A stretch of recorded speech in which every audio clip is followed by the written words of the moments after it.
भ्रष्ट अधिकाऱ्याची दुसरी विकेट पडली. आदिवासी संघटनांचा विजयी जल्लोष. अखेर नंदुरबार जिल्हा शल्यचिकित्सक डॉक्टर वर्षा लहाडे यांची धरणगाव येथे उचलबांगडी. डॉक्टर वर्षा लहाडे जिल्हा शल्यचिकित्सक नंदुरबार यांच्या एकाधिकार गैरवर्तणूक व भ्रष्टाचाराची सखोल चौकशी होऊन तात्काळ जिल्हा बदली करा या मागणीसाठी राष्ट्रीय आदिवासी एकता परिषद, बिरसा फायटर्स, बिरसा आर्मी, विश्व आदिवासी सेवा संघटना आदी आदिवासी संघटनांनी जिल्हाधिकारी कार्यालय नंदुरबार समोर दिनांक 24 जानेवारी 2025 पासून बेमुदत धरणे आंदोलन छेडले होते. आदिवासी संघटनांचे सलग 33 दिवस धरणे आंदोलन सुरू होते. आंदोलन दरम्यान चौकशी समिती आली होती. अखेर त्याची प्रशासनाने दखल घेत वादग्रस्त जिल्हा शल्य चिकित्सक डॉक्टर वर्षा लहाडे यांची प्राप्त तक्रारीत तथ्य आढळून आल्या कारणास्तव जळगाव जिल्ह्यातील धरणगाव येथील ग्रामीण रुग्णालयात वैद्यकीय अधीक्षक पदावर बदली केली आहे. सार्वजनिक आरोग्य विभाग महाराष्ट्र शासनाचे अवर सचिव गायकवाड यांनी हा बदली आदेश काढला आहे.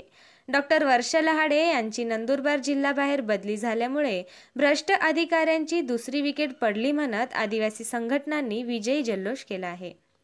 यापूर्वी शहाद्याचे प्रांताधिकारी सुभाष दळवीं विरोधात अनेक तक्रारीनंतर जिल्ह्याबाहेर बदली झाली होती.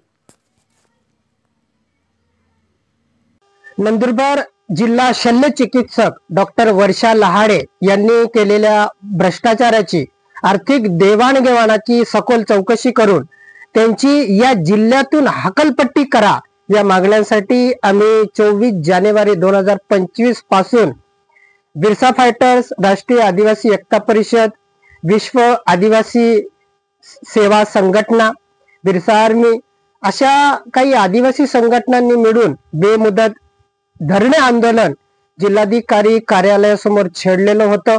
सलग 33 दिवस हे आमचं धरणे आंदोलन सुरू होतं. याच आंदोलनाच्या दरम्यान चौकशी समिती आली आणि त्या चौकशी समितीला आमच्या त्या तक्रारींमध्ये तथ्य आढळून आलं. म्हणून डॉक्टर वर्षा लहाडे यांना त्या तक्रारींच्या तथ्यांच्या आधारे त्यांची या जिल्ह्यातून बदली करण्यात आलेली आहे. हे एक प्रकारचं आमच्या आदिवासी संघटनांचं यशच म्हणावं लागेल. आमच्या आदिवासी संघटनांमध्ये आणि एकंदरीत या जिल्ह्यातील आरोग्य विभागातील सर्व कर्मचाऱ्यांमध्ये डॉक्टर वर्षा लहाडे यांची या जिल्ह्याबाहेर बदली झाल्यामुळे अत्यंत आनंद झालेला आहे.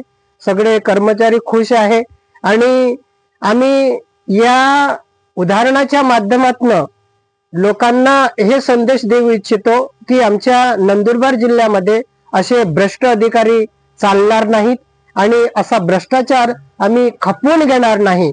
म्हणून जे काही आता त्यांच्या बदल्यामध्ये जे अधिकारी नवीन आलेले आहेत त्यांनी आमच्या या आरोग्य विभागातील कर्मचाऱ्यांना आणि आमच्या आरोग्य डिपार्टमेंट तर्फे या जिल्ह्याला न्याय देण्याचं काम करावं अशी आमची त्यांच्याकडून अपेक्षा आहे. आणि आम्ही असा भ्रष्टाचार कधीही खपवून घेणार नाहीत आणि अशा अधिकाऱ्यांना आमच्या या जिल्ह्यामध्ये थारा नाही, त्यांना कुठेच आम्ही जागा देणार नाही.